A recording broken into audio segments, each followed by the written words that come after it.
is, and you guys just come over, throw an S up on the screen, and you know you're gonna make money, and you just take the money, and you don't care about the quality of what's going on. Man of Steel should have never been made. I'm like, are you kidding me?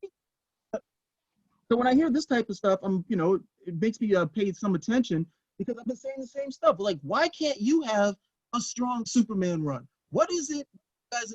I was buying comics the other day, and this cat was like, "Oh yeah, Superman. He's overpowered. You can't relate to him." And I'm like, "You want superhero you can relate to?" I said, "You told me about Batman. When's the last time you were a billionaire, banging every chick that you wanted? You got thrown off a three-story building, had your back broken, and you came back like it was nothing. When's the last time that happened to you?" Something about relatable. But then I put it to him. I was like, "What's the last Superman story you read?" He was like, "He hasn't read anything in like years, decades." And I'm like, that's the mentality you got with people, and you got to be able to break out of that. It's just malpractice at this point. Okay, and the thing that keeps getting me, as much as they may say all this stuff about Superman, they take the money. They take the money. They know that they are guaranteed a certain amount of money with this guy. And they're just like, look, you're just going to take that S money. We're not going to put any money into this dude for real. We're going to take that money. We're going to slap an S on the jar of peanut butter. We're going to make that money. We're going to keep that money. And okay, but we're not going to try to really push this guy and really manipulate this character where it should be. I do like the Samnee. It looks so classic.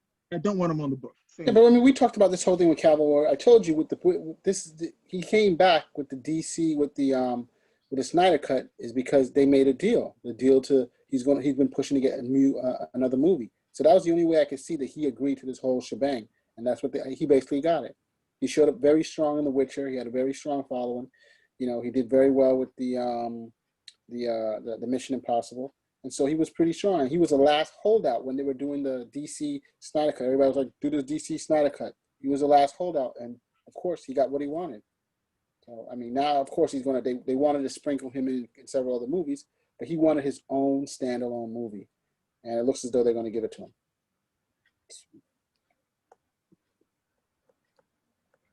I just wanted to add the Superman peanut butter. It's the animation in this cartoon that obviously by Neal Adams. Oh yeah, that was great. Let's pay attention a little more. Look at this. If we only think it's up-res. Lex Luthor had a Superman trap. He's using kryptonite to destroy his powers. Now you'll tell me why Superman peanut butter tastes so great. Never. So fresh roasted, so creamy, so yummy. Then its secret will be mine, all mine. Foiled again! Just wait, Superman. I'll find out. Superman peanut butter. Its strength is its great taste. Classic. Is that Skippy? That's how you sell a comic book to kids. What brand was that? I don't know. Skippy. Yeah, Skippy. Or was it Jif? Who knows? Oh, Lex Luthor loved that peanut butter, though. He's like, so rich, so creamy. You sell the stuff to kids. They're like, hey, I like peanut butter. Oh, Superman like peanut butter. Well, here's a comic book. Here's a comic book. Is there peanut butter in the comic book? Well, read it and find out. You may see some peanut butter. Can we see the art that was in that commercial in the comic? Because that's what I was saying as a kid.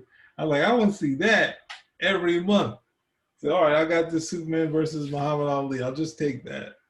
That for me is kind of, that was like the plus and minus to be a Superman fan at that time, though I didn't realize it. I love Neal Adams' art and Jose Luis Garcia Lopez, but they made little bit, you saw the, Adams did a ton of Superman covers, but the interiors, that was going to be Kurt Swan, who for me, hands down, best Superman artist of all time. But because he was there, you didn't get to see Adams necessarily do a run. That was Batman. And you saw Jose Luis Garcia Lopez maybe on DC Comics Presents. You didn't really get to see him do a lot of Superman stuff at the end of the day. So that's the only thing. Because then you look at the stuff Adams was doing, oh man, the only place where he really cut, I think it was just Superman versus Muhammad Ali. That was the big one that he did. Everything else was so hard because I would have loved to have seen more Neal Adams, but then, it was Kurt Swan. So, it's neither here nor there, I suppose. He also did those, the Superman for Kid, those sort of want to grow on things. It's like they should collect the. Well, I wish there was like a bunch of them. So you could collect them in a book. Because it's just like Superman. Hey, look, they're running from the police, and Superman. Oh yeah, I remember that.